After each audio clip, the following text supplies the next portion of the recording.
welcome back to the show. Hi, Kristyn. Thank you for having me. It's so good to see you both. So good to have you here. Let's start with, what is your title, since I just slaughtered and murdered it? It's Chief Marketing Officer. Okay, and what does that mean? So I oversee marketing and communication efforts for Autism Society of America and also support our affiliate network. And this is just one of many things that you have done. You've been very involved in the autism community. Can you take just a second and talk about why this is important to you? Sure. So my younger brother is autistic. And so I've grown up in this space, always being a volunteer or in some of the nonprofit programs that we grew up doing together. And as I got older, I just always wanted to give back in some capacity. So I started my own nonprofit called Make Waves, which focuses on supporting adults with autism and primarily focuses on replicable housing and employment solutions. Wow, and what a great cause that is. Well, thank you. And from there, I was able to connect with some of the other larger nonprofits in the space and through events and networking. And I joined the national board of the Autism Society of America in 2016. And about a year and a half ago, I made the jump to come in-house. So I was on the national board for about 2 years before I took this role and joined the team at the national office. I always say that I think that siblings of individuals who are differently abled end up being the most amazing people on the face of the earth. And look, I'm sitting with two of them. So, for those of you who have kiddos, multiple kiddos, and sometimes you're feeling like, okay, a lot of my attention is going to one who maybe needs a little bit extra, and you're worried about the others. I think, it's good to worry about the others, and maybe later you guys can talk about things that they can do to help the neurotypical siblings. But I just want to point out that the neurotypical siblings, look at how great they turn out, because you're looking at two of them right there. So, and thank you for being good examples of that, ladies. And they end up being beautiful too, because look at it just so happens that that's true too. But okay, so we wanted to have you on today. It's been I think a little over a year since we've had you on, and a lot has changed, most especially COVID.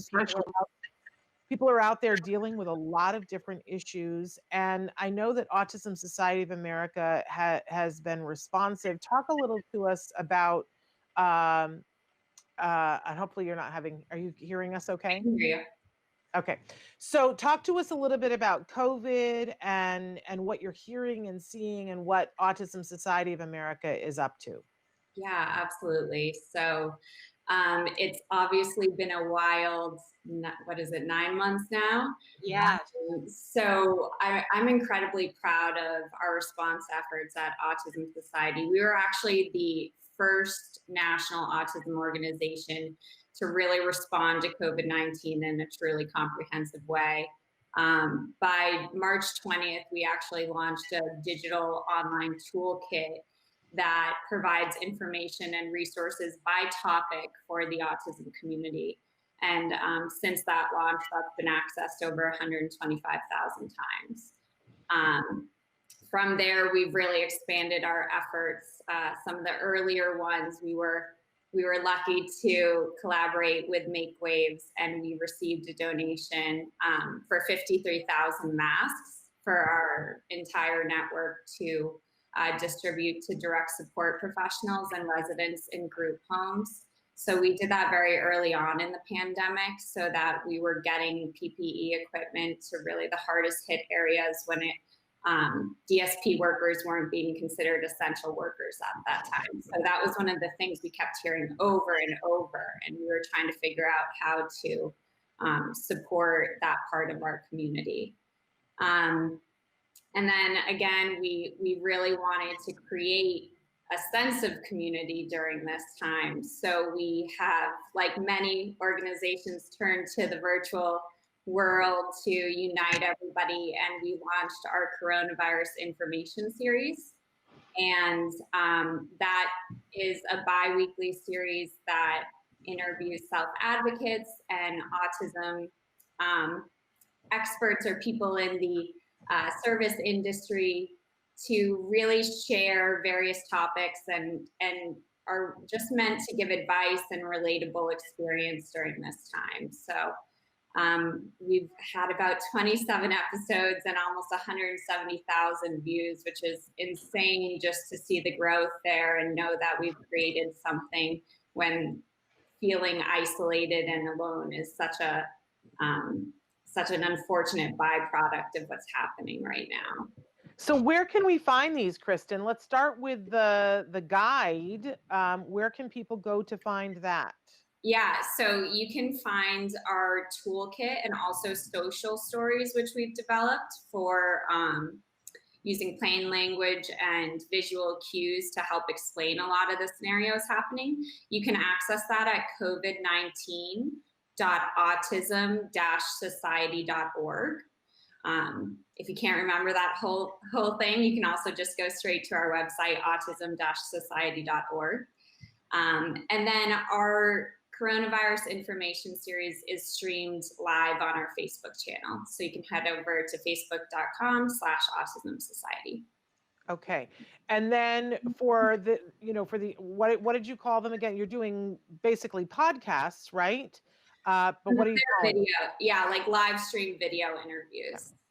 So where can we find those? On Facebook.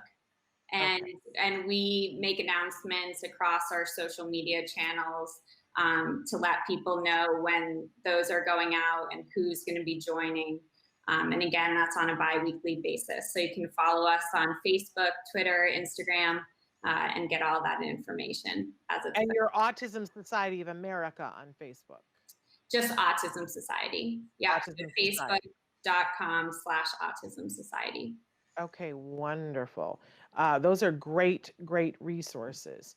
And if people have questions about, any kind of resource, best place to do is go to your website. Yeah, absolutely. And like I said, we have social stories and things listed by topic, but if people aren't finding what they're looking for, we also have our national helpline with specialists available to speak to people with specific questions. Okay. Now, it's a very interesting time of year this time of year. We're coming up on Thanksgiving, and a lot of people look at the month of November as a time of gratitude and thanks. And there's I don't know who invented it, but there's practically a new holiday, and it's called what is it? It's called Giving Tuesday, right? Giving Tuesday. That's right. Okay. So talk to us a little bit about that and what you guys are doing at Autism Society of America. And I know it's a great thing, but it's a space that now is filled. Everybody wants everybody's dollars then, but give us the pitch about why people should be giving to Autism Society of America this Giving Tuesday. Yeah, absolutely. So as you know, COVID really hit at the beginning of March, right, leading up to National Autism Awareness Month. So in the span of a week, we had over 350 events and programs canceled. And that's, for many of our affiliates, our largest fundraising month of the year. So it's been a challenge from that standpoint to navigate through all of the ongoing societal issues and the pandemic that's happening. And Giving Tuesday really gives us an opportunity to try to shine a light back on these really amazing causes that need our support right now. This Giving Tuesday, the Autism Society has launched our second annual Spectrum of Opportunity campaign. Last year was the first time we launched that. And it's really meant to encourage people to help us create a spectrum of opportunity for the autism community to lead quality supported lives during this ongoing pandemic. So any gifts that we receive, all of these funds are going to be used to help support the efforts that I just mentioned, some of those examples in resource development, information and referral support, advocacy efforts, which our team has been working tirelessly to make sure the autism community is included in relief bills, and really to just better support anyone affected by autism during this time. Yeah, great. And so we've got the website up on the screen there, spectrumofopportunity.org. Yes. And I think that that's a wonderful place for people to give their dollars. There is no amount that they can give that's too small. Am I correct? Absolutely. Big or small, it all matters. Okay. And tell us about, when is Giving Tuesday for anybody who doesn't know, who hasn't heard?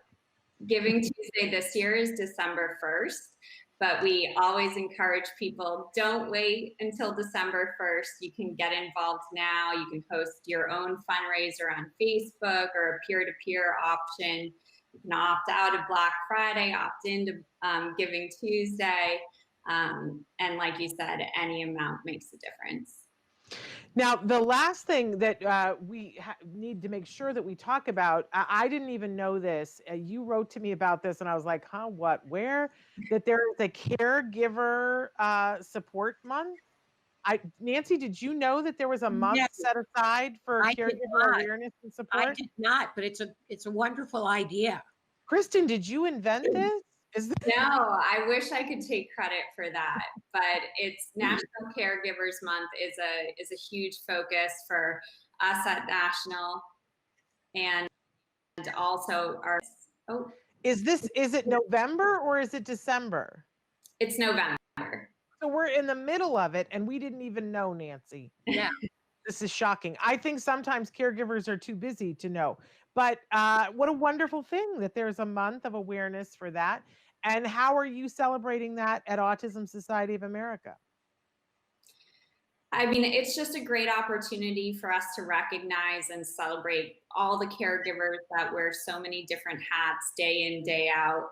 And it's a reminder for our caregivers that self-care isn't selfish and that they need to take the time to take care of themselves with some respite and take the time to relax if possible. So while we appreciate our caregivers every single day, it's just an actual dedicated month to say thank you and show our appreciation. That's I love great. that. Great idea. And go ahead, Nancy. What is some of the feedback you've gotten from caregivers during this time of the pandemic? I mean, I'm sure you're hearing the same things I am. It's been incredibly difficult. The added challenges that the autism community is facing is really hard. There's no other way to put it. A lot of caregivers have said that finding respite and service support when people can't enter the home or there's program interruptions. And then you add on top of that, if a caregiver is working from home and doing at-home learning, I mean, there's just so many layers that have to be considered throughout the day. And taking the time to acknowledge that, yes, that is really hard and we appreciate you, I hope is at least an acknowledgement that they're doing an amazing job and doing the best they can. Yeah, we want to support them in every way we can. I keep hearing from folks that it's, it used to be that it was built into everybody's day that there was just a built-in break, like even if it was 15 minutes, where a caregiver got that much time to themselves, and that now with COVID, and I think everyone can relate to this, right? That it seems like there is no time when a caregiver gets to be alone. Right. I saw a caregiver on Facebook the other day wrote in and said, I'm so popular. I'm in constant demand. I need to be everywhere, and I don't have 2 minutes to myself. And and everybody was writing in going, oh my gosh, this is so much the truth. I, of course, had to make a funny comment and said, put on a Hallmark Christmas movie because everybody scatters when you put one on. And that's my way of getting time to myself. I put on a Hallmark Christmas movie, everybody leaves. But it's rough as I'm talking to some of these parents and caregivers finding even 10 minutes, even, it used to be that we would say to people, if nothing else, when you go to take your child to one of their services and you put them in the car, and once you've gotten everybody safely strapped into whatever seatbelt or car seat or whatever they're in, take 3 seconds when you get behind the wheel and take 3 breaths. But a lot of times people aren't even going anywhere. As evidence of that, we've got some parents actually writing in right now saying break. What is that word? Yeah, exactly. And saying being a sole caregiver is hard with minimal support through the state. Yeah, I think it's and so somebody said, yes, it's not the little, it's our pets. I have seen that too. We now have 2 dogs.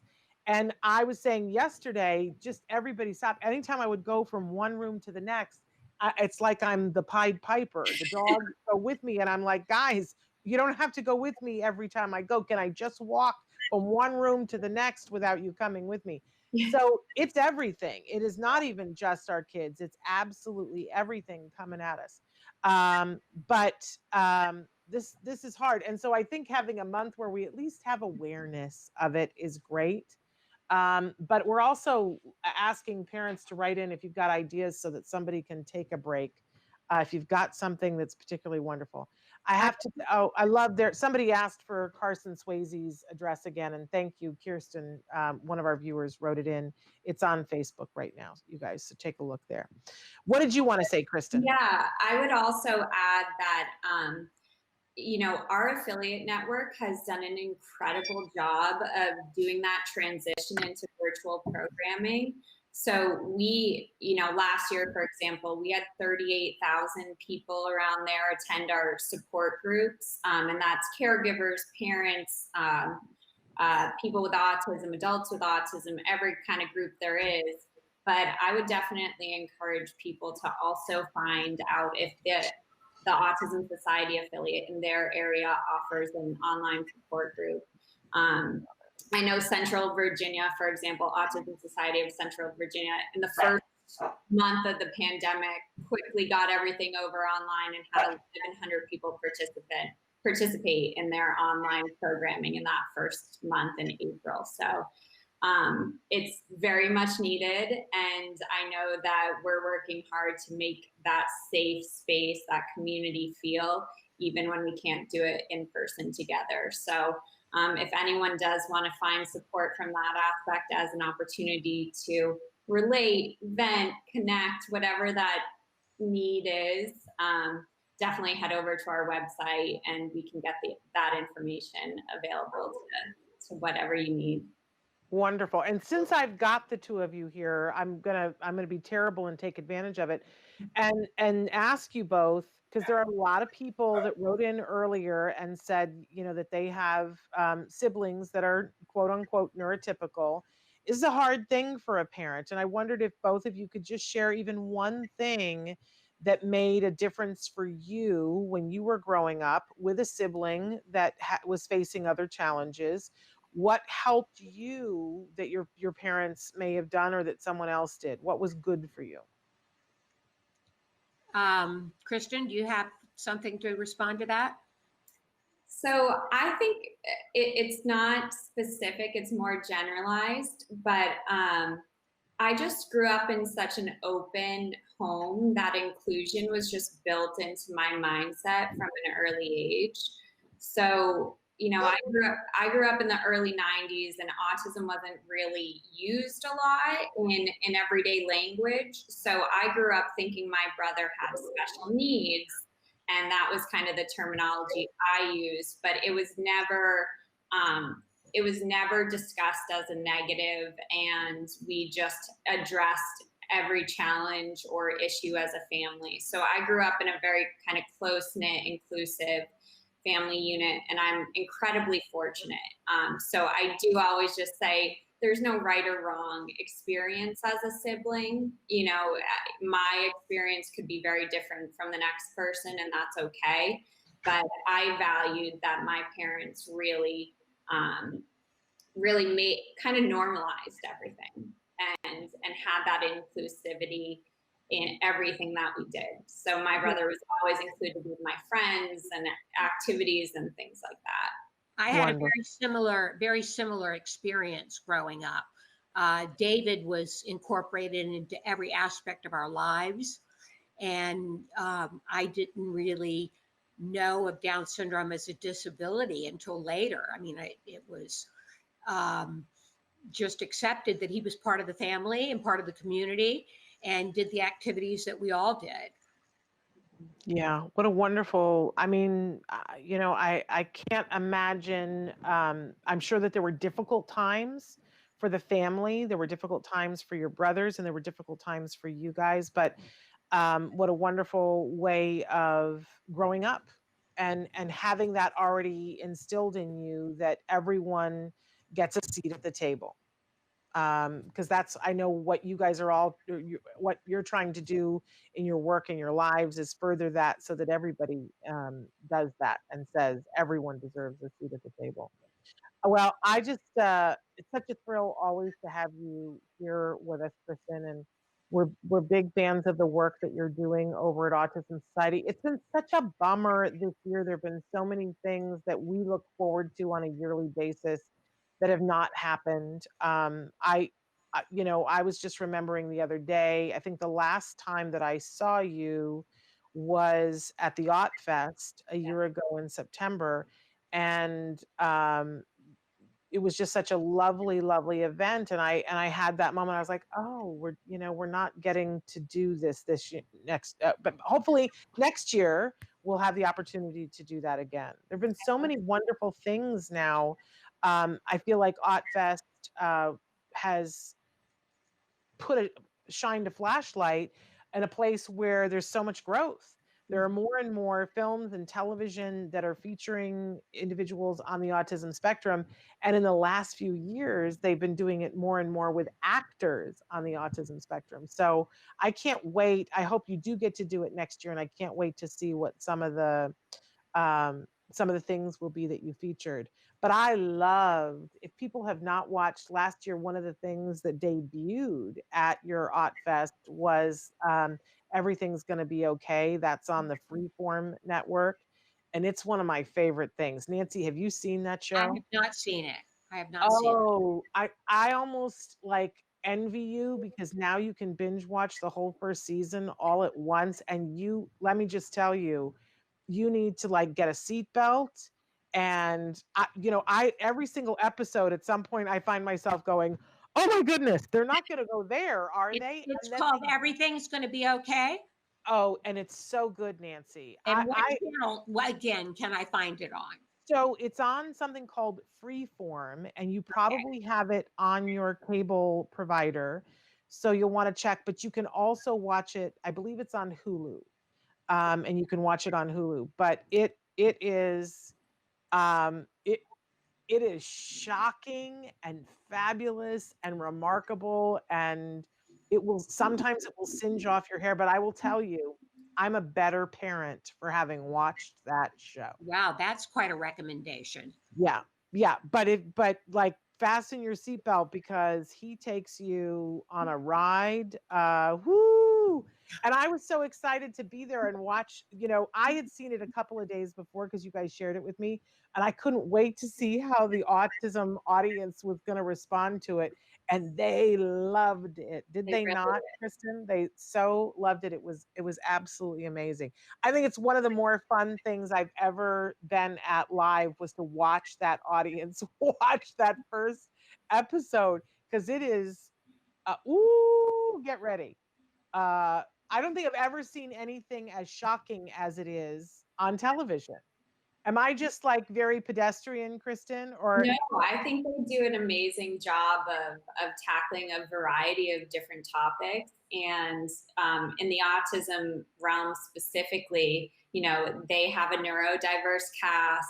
They really did their research and they want it to be authentic. And I think they approach that in all of their storylines. So I agree with you. And they've been a fantastic advocate, I think. And same with Kayla Cromer, their lead, who's plays a young woman with autism in high school. So, and she's a neurodiverse actress. So it's been fun to follow. That's Nancy, great. everybody on the show who plays someone on the autism spectrum is portrayed by an actor on the autism spectrum, and some of the staff behind the camera have been people on the autism spectrum as well, not just in a consultancy role, but in other roles as well. They've really done it right. I think that they've changed the trajectory of how Hollywood is going to portray and hire individuals on the autism spectrum. We're pretty excited about it. And I think that Josh Thomas is a genius. He's the creator, Shannon? He's the creator and the star, and he's a comedian from Australia that I was not aware of before, but I've never seen anything like him on the face of the planet. And I'm like his biggest fan now. And we've had several of the cast on the show to talk about what the experience is behind scenes. Because Nancy, there's some stuff on the show. I mean, they go there. I can't even.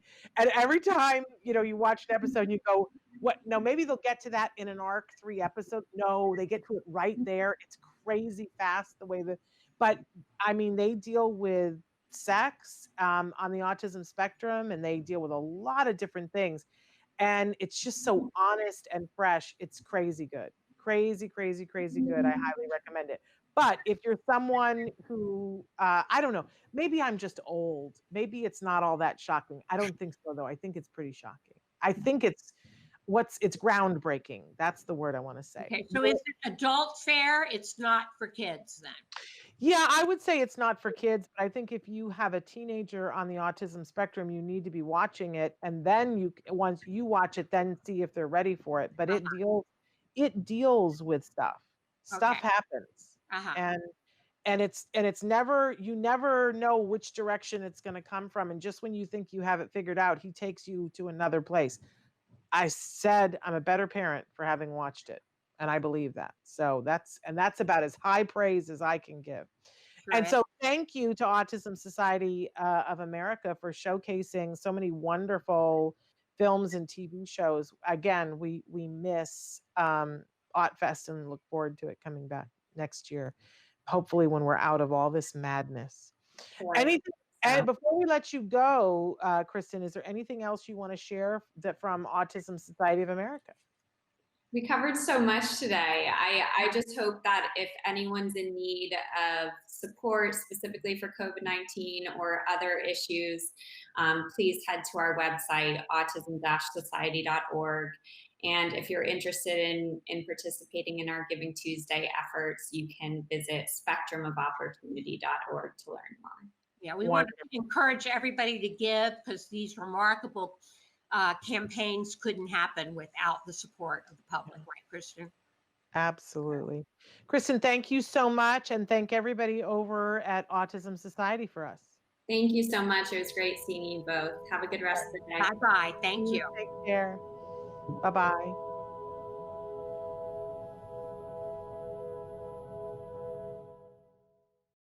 Hey, thanks for watching Autism Live. To subscribe, click here. And if you'd like to check out some more of our videos, click here.